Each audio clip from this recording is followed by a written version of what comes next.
This is Travis Ryan from Decapitation, and you're watching RichardMetalFan. Hey everyone, welcome back to another episode of RichardMetalFan Interviews. This is episode number 40, and today's guest, I am honored to be talking to the one and only Travis Ryan from Decapitation. I'm here in my car right now at the Loft Center Stage in Atlanta. Today we're going to be talking with him about his journey from music from where it began to now, as well as like some new Decap music. So without further ado, let's go talk to Travis. So it's guys, I'm here at the Loft at Center Stage in Atlanta, and I'm here with the one and only Travis Ryan from Decapitation. How are you doing today, Travis? Pretty good. How you doing? Doing really well. So basically this format is I want to go through your catalog as well as talk about like your journey from music from where you started to now. But before we go into that, let's just dive right back in the very beginning. What were the first bands that got you in the metal, and what made you want to be a vocalist? In 83, Quiet Riot's Mental Health came out. Was that 82 or 83? Something like that, Josh? I think it was 83. I think I was in second grade. I was non-existent. Yeah, that's true. Yeah. I was in second grade, and my mom took me to Gary's Record Paradise in Escondido, California, and for my second communion gift, because I was in Catholic school at the time, I got Quiet Riot's Mental Health. And then, Motley Crue, Iron Maiden, all that shit came next, and then, you see footage of it on MTV, and you go, I want to do that. Back when they played music. Yeah. Back when it started, pretty much. So I was just like, I want to do that. And, I started playing drums in the late 80s, early 90s, and through the 90s, and I just always felt like I was supposed to be a frontman, I guess, or at least a vocalist or whatever. Yeah, and what were your bands like pre-Cattle Decapitation? Well, I was in a death metal band called Strangulation. Before that, we were called Stigmata. And then just a bunch of friends and shit fucking around before that, Those two, actually, Strangulation splintered off to become, two of the guys joined Disgorge. Never knew that. Brutal death metal Disgorge. And, basically, like, they fired me because I was a pain in the ass. As a drummer, very typical drummer. It's always like saying, like, if your drummer sucks, then their band will suck. Yeah, and, they wanted fucking Mike Smith. They wanted... But I was too into, like, Sean Reinert and stuff, and I was an Atheist and bands like that. I was more into, like, jazzy stuff. And so it wasn't working, so they kicked my ass out. And then they couldn't really find a suitable replacement, really. Like, just...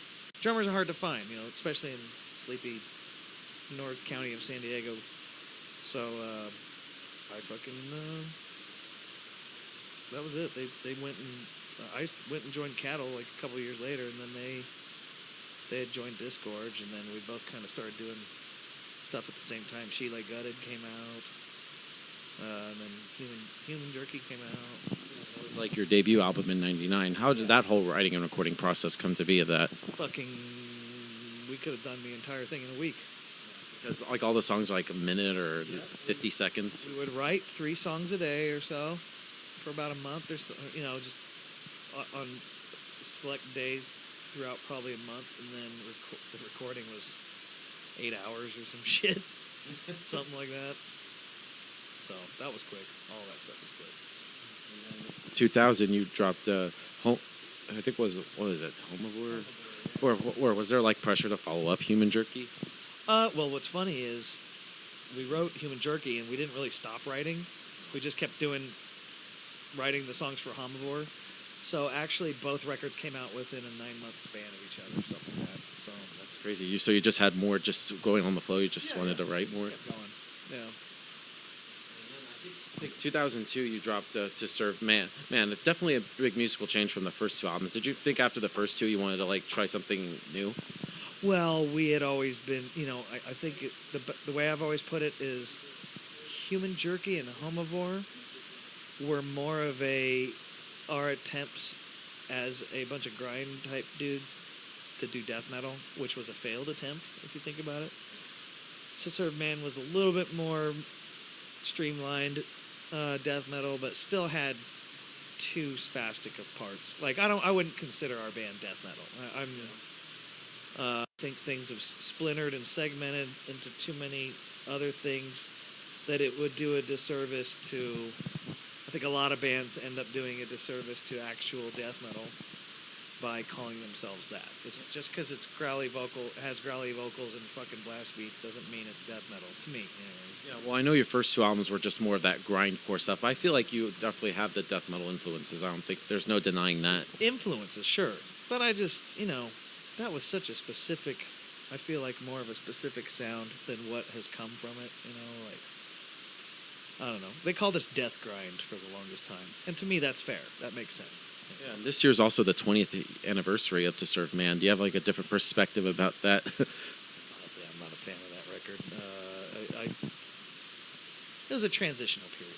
Yeah, I mean, I was like 8 years old when that first came out. I'm sorry to make you feel old, dude. No, hey, dude, plenty of other things doing a better job of that than pretty much just being alive. That was more of a transitional record. I don't really feel like we found our footing until probably Karma, Bloody Karma, and then Harvest Lord for sure. Yeah, so then next album is Humanoid. Very interesting album cover with the cow like shitting though. Yep, that's the only cover that was not like either my idea or I had found it and said, hey, we should make this the cover. Like the first two records are like art pieces that my friends had showed me. I was like, oh fuck, that make a great album cover, so we used it. But the rest of the stuff was like we came up with the ideas. And that was the only one that the artist Wes Benscoter came up with that one because that was actually kind of a plan B. The plan A was he wasn't really stoked on, and I wasn't even really sold on it. So we were working on it, and he said, yeah, we shouldn't do that. How about this? And he came up with that cover, and it's just like, well, how do you say no to this? Next up, we got Karma, Bloody Karma in 2006. I feel like you guys really started to find yourselves with that, like you said. Musically, yeah. Adding a little bit more black metal into it and stuff, and that was another plan B. The album was supposed to be called Dawn of the Dregs. That would have been a hell of an album title. Yes. You should call the next album that. Actually, it's funny you say that, because that would make sense. But I was never sold on that title, and then Wes Benscoter wasn't really sold on my idea for it. He had actually started that art, and it was coming. Josh and I loved it, but then when he said, "Hey, I'm not into it," I was just like, "Okay, that's then let's." I had a plan B, and that's what you see with Karma, Bloody Karma.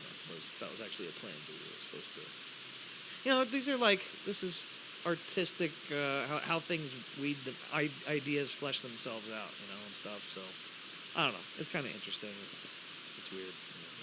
Next up is the Harvest War. Really good album. Can you talk to me about that? It's our first one with Dave McGraw, and our last one with Troy. Another kind of Growing Pains album, sort of. How did you find Dave?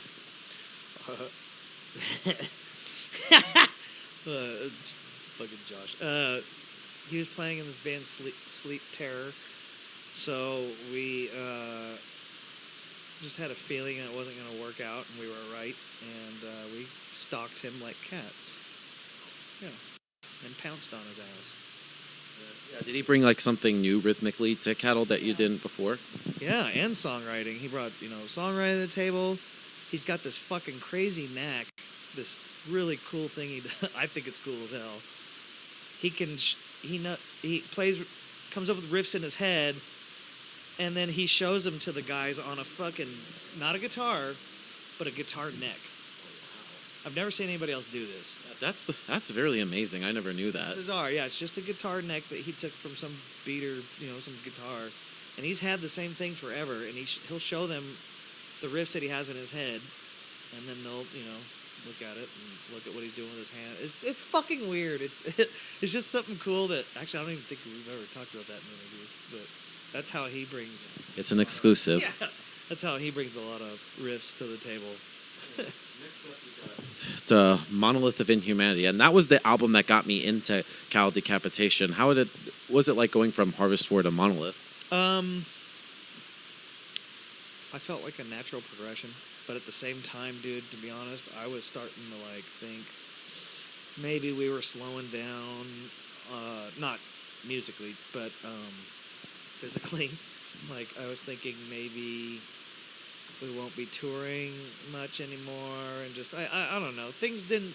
Our band seemed to kind of just be going like this, you know.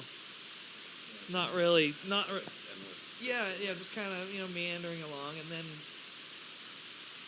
I don't know. I know on the vocal end of things, I got kind of bored just doing death metal style vocals or whatever, and so I added something new.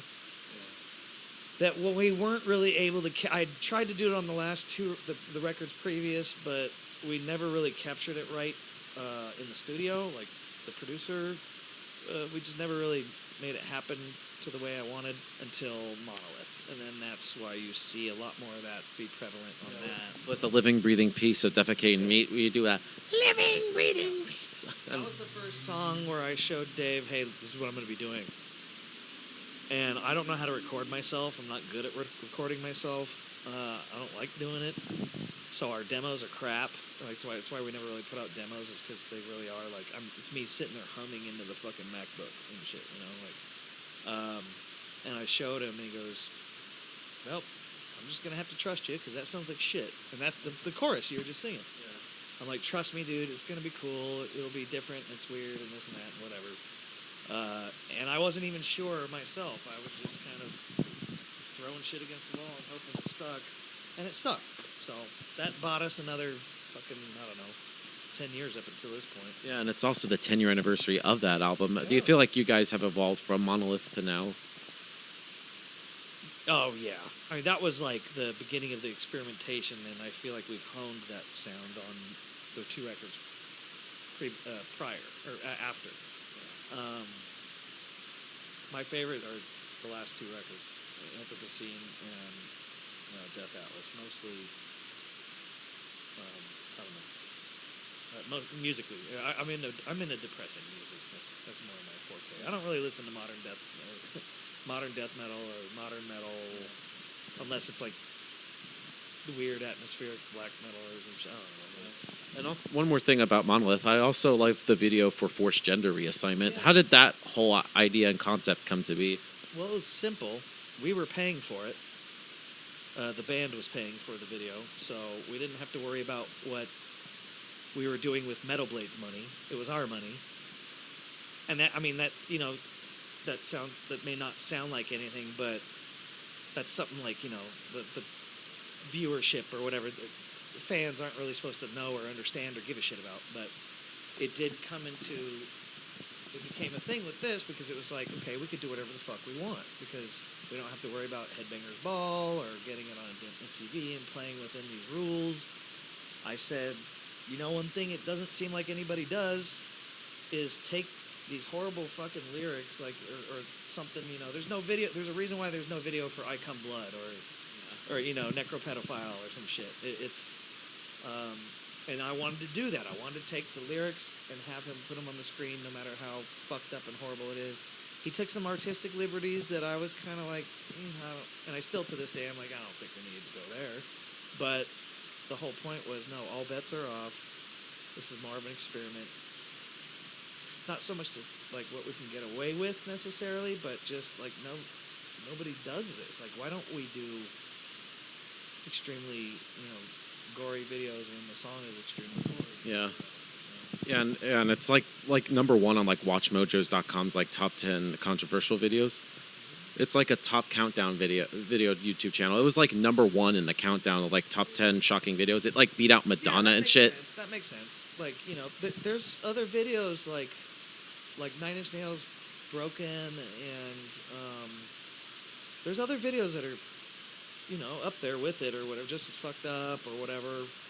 But I think it was supposed to be cruel, and it was supposed to be, I don't know about ignorant. Let's find out the word. Ignorant of people's feelings. Yeah, it wasn't supposed to take into account really anybody's feelings. That's kind of the point of the lyrics, of the subjects in the song. the people that are targeted in the song. We're taking it from their point of view of, I don't give a fuck. I think you should live this way.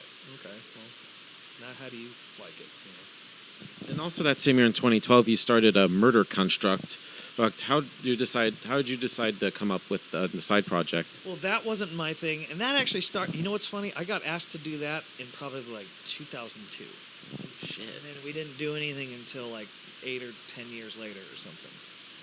Leon Del Muerte from Impaled. Back then, we would play with his band Impaled up in the Bay Area, up in San Francisco, and he liked my vocals, and was like, you should, I'm gonna do this side project, Murder Construct. I'd like you to do vocals for it one day. I'm like, all right, cool. Never heard anything again until like 10 years later, and then we finally did something about it. And then you also, in 2014, you started Natter Satic with... Yeah, take that out. Yeah, just nope. Yeah, with all these like projects that you're all in, do you have to like be in a separate mind frame, or is there like a method, the madness that applies to everything? Well, it's funny you mention, because if I'm doing vocals, then it like Murder Construct threw me off because I had spent so many years playing to E flat. They're tuned to E flat, E standard. Murder Construct's like drop Z or some shit. It's like, A or some, it's really low. Drop L. It's very fucking low tuning. And so I realized that it was there was maybe even less shit I could do with that stuff. It was just more, you hear a lot more of the open, like the lows are more like roars. And it was such a different feeling, especially live, than what Cattle was doing. Because a lot of it had to do with the tuning. So, honestly, I kind of prefer to just stay in my lane and focus on this band, really. Side projects are cool and all, but sometimes I think people need to ask themselves, like, what are you chasing? Why do you got 50 fucking side projects? Are you like waiting for one of them to pay off, or what is it? What are you doing? Why? So, and I've done a lot at the same time before too, and it's just kind of like, I'd rather focus on this. Going to 2015 with the Anthropocene Extinction, I love that album. That's like my favorite album of 2015. What was that like going from Monolith of Inhumanity to the Anthropocene Extinction? Well, we knew we had a lot to prove with, or to show for it, because people liked Monolith so much, and I thought it was way more focused record, musically and everything. And then to me, Death Atlas, which is next, is even more focused from that. And then I've seen people, give a shit for, it follows more of a standard, verse, chorus, pre-chorus, and it's predictable. It's just like, well, duh, it's music. We're following a formula that maybe they're just not used to us doing, or maybe we've done it too much. Maybe we're doing it too well. I don't know. I don't really care. I like it. I like that record.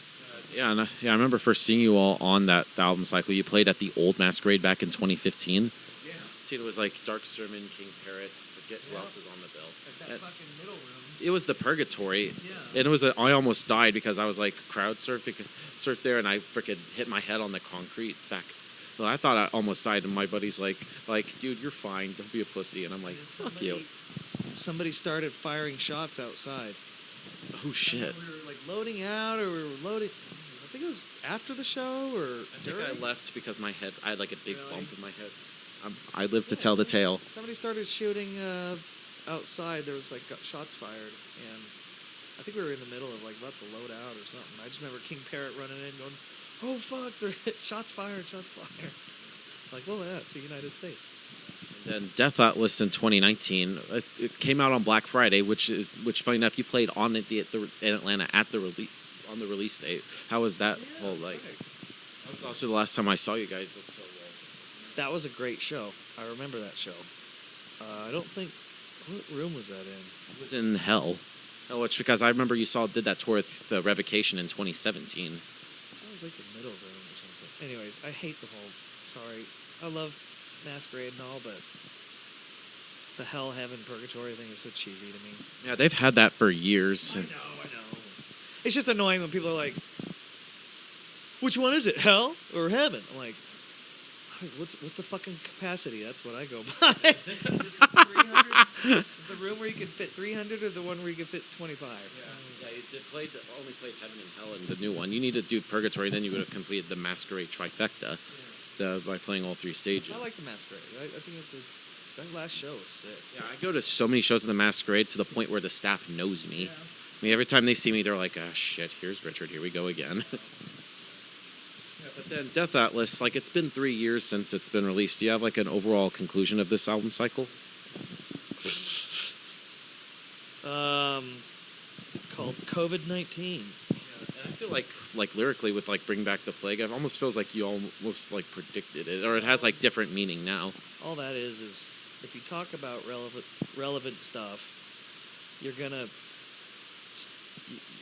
accidentally hit the mark eventually, you know. And we did with that one, and it helped us. Like, you know, at first there was a bunch of memes going around, and people were like, you know, oh shit, good one, you guys, you know. And I was just like, is this gonna hurt us? I wonder, could this hurt us? No, because people are too self-deprecating. Our society is extremely. I mean, it's death metal. We talk about death and dying.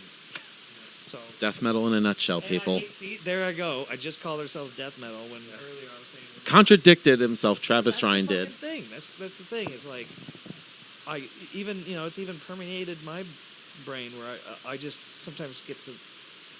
That's the thing. I skip the line and just go. It's just death metal because we get used to explaining this shit to a lot of moms and pops and waiters and people that aren't in the know and shit, and it's easier just to go, oh, it's just death metal kind of crap. So is there like a usual formula that you stick with, or you try to like take a different approach to every album?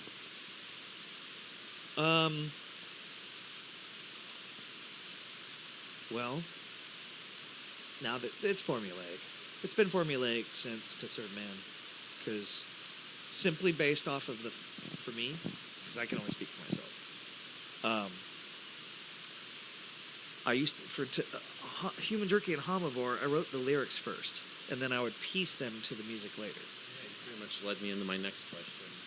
Oh, really? Yeah, I was like, do you need to hear music in order to come up with and it? so, starting with To Serve Man, I did the reverse. I would get the music, and then I would fucking write the lyrics.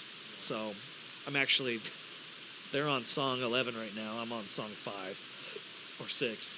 I'm fucking behind on this new record really bad, but so I got a lot of work to do when I get home. Do you leave your lyrics open to interpretation, or you try to engage it? I try to. I think that metaphor and irony and artistic tools like that have been lost on people over the years. I try to bring that. I try to keep that in there. Still, I'm just forcing it through. Unfortunately, it does lead to a lot of misconception and misunderstanding. I feel I'm a fairly misunderstood person in this scene because of it. And oh well, fuck 'em. And I got 2 more questions for you. Now, playing live, is there like a similar energy as to recording, or they're almost kind of like 2 separate entities altogether? They're very separate. Live, the difference is adrenaline. Live, you have adrenaline surging through you. You could fucking cut off your arm and not even know it because you're just in the zone. Like, it's like a trance. And then in the studio, it's a bunch of not cut and pasting, but you're cutting, you're doing 1 line here, 2 lines, at a time, instead of going balls out. Albums are historical documents, and I feel I've always been on the side of like, well, you might as well make them perfect, whatever. I know one of the cool things to do right now is to just, go in there and just do it a little more raw or whatever, and that has its merits. That has its place for certain bands. I've always felt metal, extreme metal, to be a little more precise, and if you're making something that someone's going to have to listen to for the rest of their lives, might as well make it as perfect as you can, without being stupid about it, I guess. And the final question I have for you, and I love to ask artists this because I always get a long answer or a short answer. How do you know when a song is done? Lyrically? Lyrically or musically? For me, I don't know about music. I don't write the music, but lyrics, it's just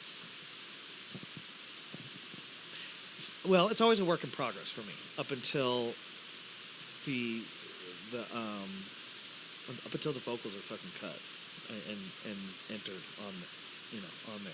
I'll write stuff that's just there for place markers sometimes and be like, I'll figure this out later as far as cadence or phrasing or whatever. And then, at the end of the day, there's also what we call the Dave Otero filter. He has his 2 cents that he likes to put in on things. He likes to change. You've seen it on the Monolith studio videos, he'll be like, yeah, I don't think you should do this. You should do this, And sometimes we fight about it and, or not fight about it, but, we have some back and forth about it. And then sometimes it's just like, you know what, you're right. And sometimes he's wrong. And it's always a work in progress. And, I'll go back and I'll change stuff all the time. So to me, it's never done until the fucking record's totally cut and done. Like, in the mixing stage kind of thing. I've gone in there and fucking fixed parts in the mixing stage. Gone in and retracked things just real quick, so it's a process, man.